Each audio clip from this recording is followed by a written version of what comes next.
So today I'm just going to film a little video been requested by a few of our followers on Instagram just to talk about my experience with Etsy. If you're thinking of setting up a business on Etsy, what I think about it. So yeah, let's get started. So if you're watching this video, you're more than likely either wanting to start your own Etsy business if you make handmade or vintage items, or you just kind of want to know about my experience, how I found it with my handmade business that I had about a year ago. So in terms of Etsy, the fees are pretty minimal. So you can list items, but there is a fee. So the fee is 20p, which I don't think is a lot and didn't affect, me listing my items on Etsy. I was totally fine with paying 20p. You can basically manage your business anywhere. So you can manage it on your phone. I use my phone for all of my Etsy purchases, and I actually created all of my listings on there. So all of your Etsy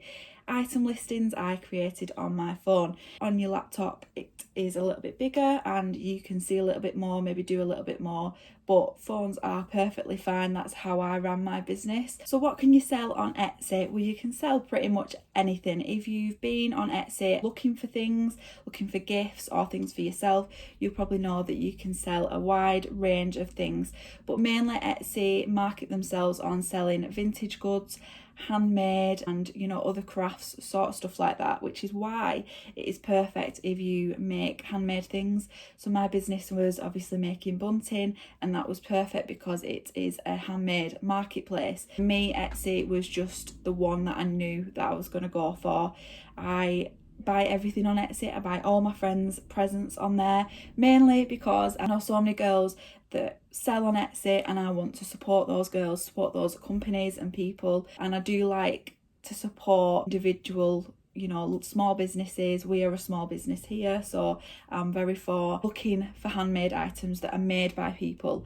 I want to put my money into people that make the effort to kind of have their own business. I know how hard it is, and it's so important that you support these people, and I'm pretty sure that Etsy is one of the main places that people do look for handmade or small business items. So I wanted to mention as well that Etsy in itself is its own marketplace. So if you can imagine the busiest marketplace in kind of around this area, so you'd probably go to London, something like that. If you picture that in your head, that is kind of like what Etsy is. Picture all these kind of stalls, and that is what it is like. So you go on Etsy, there's loads of different shops that sell handmade items, and the market is there for it. People go onto Etsy to look for handmade items, to look for small business shops, and I sometimes just sit there and scroll through, find little shops, favourite their shops, gifts and stuff like that. Etsy is my go-to place, mainly because it is so amazing. It's just like all these people have spent so much time making these products that they have listed, the time that goes into photographing, listing your product, choosing your pricing, making that product. That is the centre of what Etsy is all about. So a little bit about my experience with Etsy, how I found it, why I started and why I kind of went on Etsy to sell my products. I started my little business, Lulu's Bunting, on Instagram about 2 years ago. I just wanted to make a little bit of extra money just for kind of going out with my friends, going on holidays, stuff like that. So I actually work in a fabric shop. Some of you will already know this. If you don't, we have a fabric shop in Chorley in Lancashire called Always Knitting and Sewing. And at that time I couldn't actually sew anything, so I kind of was working within all these fabrics, working to cut all these fabrics, and I couldn't do anything with them. So I decided one night that I would look on YouTube to see if there was anything that I might be good at. The first thing that kind of came up for easy things to make at that time was bunting. So I thought, well, I'll just give it a go. Took home some fabric and started just making triangles, cutting out triangles and giving it a whirl. I'd never really sewn anything else before. The tutorial was super easy. Started that, and at first obviously practice makes perfect. I wasn't perfect at making bunting. I am quite OCD about things as well, so I tried to practice as much as I could before I started to kind of think about what I wanted to do. I knew from my mum, because my mum owns this company, that I always wanted to own my own kind of little business, and I wanted to be in a community as well. I wanted to meet new people, so that was important. So I started on Instagram first of all. I called myself Lulu's Bunting because my name's Lucy, and I just started on there. I started posting pictures of what I made. I started following, similar like-minded people on there, and actually one of our customers that buys fabric here, I met her on that community, so on Instagram, called Kirsty, and she owns a gorgeous handmade clothing business for children called Life's Little Twinkles, and we kind of bounced off each other. There was a few other girls that were starting at the same time too, and we all helped each other out. It was so important, I think, for my little business at that time, and just being surrounded by people that were doing the same thing. Because I was on Instagram, I was getting sales just on Instagram, so just from followers that were noticing my items, and they would just message me and say, can I order this, can I order that? I was getting quite a few custom orders as well. So in the end, I actually couldn't keep track of the amount of orders that were coming through. I had an order book, but it's kind of not the same when you've not got it in front of you, kind of what this person has ordered, what they want, when they want it by. I decided to look further into Etsy, and I know that a few of the girls that I was speaking to at that time were on Etsy as well. I decided that Etsy was the place that I would like to sell. Right away, I knew that I would like to sell on Etsy just because I'd already bought off there and knew kind of what it was all about because of the other girls and what they were saying to me. So I set that up in 2017. I had a little logo made. I set up on there. I made Bunting ready to sell, so I put all the pictures on there, and then I started selling. When you're listing your item, it kind of gives you a step-by-step of how to list your item. So obviously you do your item title, you put in your tags, which are really important. Put them in if you can, because people obviously search for keywords, and that's when your item will be shown. You can put your own pricing, you can do free shipping if you want, you can put whatever shipping costs that you want on there. Basically you can do whatever you want on Etsy pretty much with your own little shop. But with the listings, because it's so super easy, once you've got one item on there, so my example would probably be that, if you made scrunchies, you'd put a listing all up, you'd put your photo in, you put all the details, and then you can then duplicate that listing, which makes it super easy because you don't have to go through everything all over again, and you pretty much just change the photo, change a few keywords maybe, and then that listing can go out there. So Etsy already has its own customer base. It is a marketplace essentially for people looking to buy handmade items, and I was doing a little bit of research last night, and I found out that actually I think the research was from 2019, and I think their customer base was over 35 million people, so that have an account with them. Now that's a lot of people that probably favour Etsy when they're looking for gifts and other handmade items, so your market is already there. Now I was obviously marketing a lot of my stuff on Instagram, but I found that once I was on Etsy, my sales shot up because people are already searching for these things. Bunting was one of the things that people were searching for a lot, obviously nursery decor. Also on Etsy you can view the analytics of things, so what are people searching for, how did they find that item that they've just bought. A lot of mine was obviously children's bunting, nursery bunting, so also make sure to keep an eye on your keywords. What are people searching at the minute? If you find out what they are searching, pop that in your title. Make sure that you are pushing that listing out as much as possible. Always use the keywords that Etsy are throwing at you. They're saying people are searching for this item, put this on your title or in your description. The keywords are absolutely, the key to you selling your products, because that is what people are searching for already. Tips that I learned with my little business that I think might be able to help you. These are just things that I've learned along the 2 years that I had my little business. So first of all, the most important thing in my opinion is to get your photos right. A lot of people just kind of photograph what they've made in whatever setting, and that's sometimes fine. People sometimes aren't bothered about what the pictures look like, Now, for me, I'm a little bit OCD and I like my pictures to be nice and bright, I like them to be clean and neat, and I think that does help a little bit. If you get your branding right as well, you can pop little things in your photos that have your logo on. That is always a brilliant thing to do, because obviously brand recognition is important when you've got a business.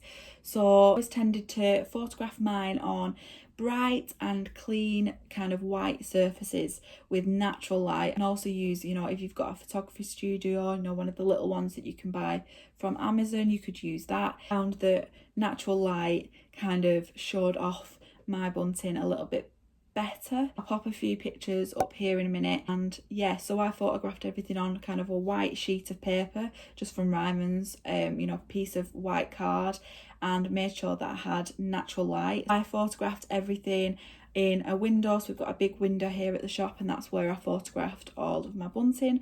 Also, you can include little bits of other things. So if you're making, for example, a cactus bunting, go to B&M, go to the pound store and buy just a little cactus. It makes it noticeable more, I think, than just kind of a flat lay item. Some of you, will be absolutely fine just popping a quick picture on. Or one of our ladies, Sandra, she sells on Etsy. She makes crochet items, so socks, hats, blankets, anything that you can think of, and her photos are amazing. She actually photographs them outside, so on a natural background and on kind of ladders and stools, and they look absolutely amazing. If you get your branding right, because obviously your photos represent your little business, just make sure that you get your images right, and I promise you that you will probably see an increase in sales. Another thing I just want to quickly mention is to always include your time in what you make. I can't stress this enough, that a lot of people that make handmade items that it takes quite a while to make, include your time into the pricing. Some people that make handmade items sell far too cheaply, and that is your time. You're putting all that effort into that. People sometimes don't realize that you put an hour into making something. Not only that, but you bought the goods to make that item, then you went on to Etsy and you listed everything, and that took you 15 minutes. You've also had to photograph that item. So when you add that up, all of that time you need to put onto your pricing, and don't be scared of upping those prices just a little bit. I used to make and sell per the meter, and I used to buy the fabric, obviously make it. It used to take me about 30 minutes to make a meter. So if someone was buying 5 meters of bunting, and I priced it around £10 to £12 per meter, and that was including my time, the items that I use, so that would be £50 worth. And someone might look at that and think, £50 for 5 meters of bunting, I could probably get that at the pound shop. But you spent that time, and if someone is looking for a specific item, they will pay it. The type of customers that you want are the customers that are willing to pay, that are willing to appreciate how much time you've put into that item. People are looking for handmade items, and they are okay paying a little bit more. I'm okay paying a little bit more. I would rather give more money to a small business than one of the large ones out there. Another tip would also be to do events like free postage Fridays. You can alter the postage on Etsy, so you can put in free postage on certain items or during a certain time period, and then obviously follow that on through your Instagram or your Facebook page. Free post Fridays always went really well for me, so people like to know that they're getting a little bit of a discount on their items. You could do raffles as well on your Instagram just to get your brand more recognised. You could also do discounts on certain items, or you could do buy one get one free on certain items too, if you've got a lot of stock in. Stuff like that helps because people love an offer. They love knowing that they're getting a little bit of a discount on products. Overall, my experience was amazing with Etsy. If I still had my little business, I would still be on there. Unfortunately, the hobby became more of a job, and it became a little bit stressful, and I was working a full-time job as well.